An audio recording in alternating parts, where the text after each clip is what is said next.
Voilà encore un autre exercice, hein, mais cette fois-ci c'est le C. Il est similaire aux deux autres, mais c'est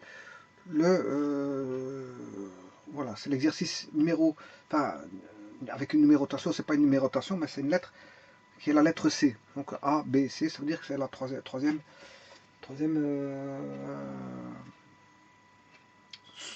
sous-énoncé. Troisième sous-énoncé. Alors, l'énoncé, il est là. On a dans le plan rapporté un repère retour normé. Il faut rechercher les équations paramétriques cartésiennes et polaires de la parabole de sommet 0, 0 et dont on donne la directrice.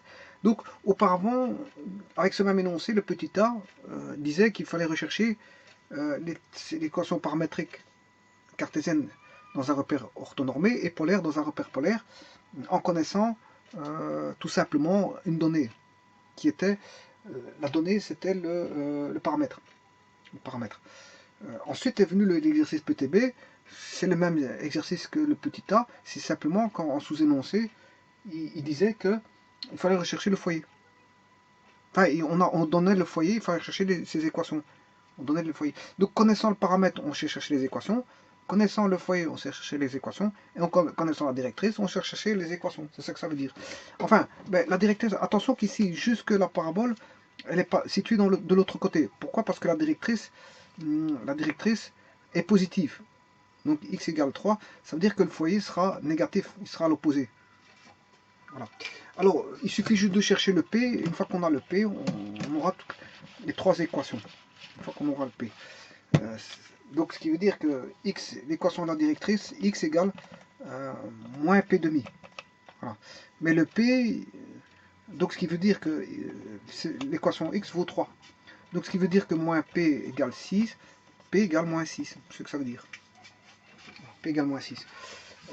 Et ayant le P, mais je peux chercher les trois équations.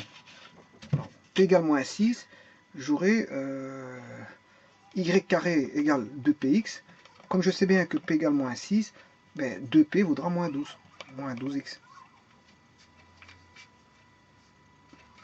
Voilà.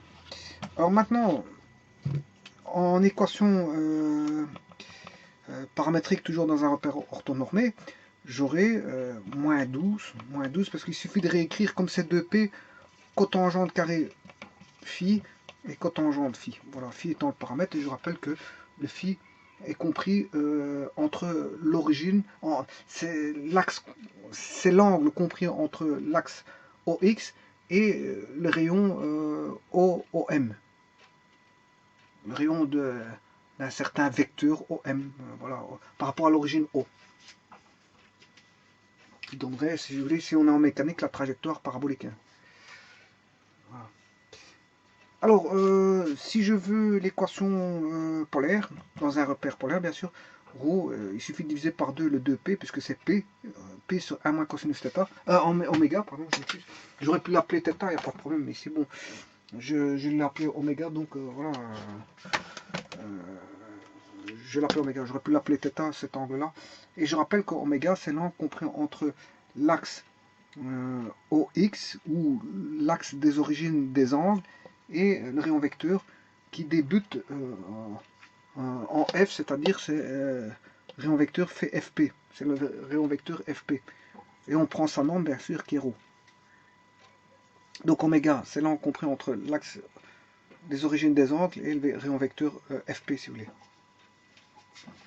Voilà, mais c'est P ici vaut moins 6, parce que c'est la moitié de moins 12. Parce que c'est P et non pas 2P. Moins 6 sur 1 moins cosinus oméga. Oméga variable, donc ρ variable.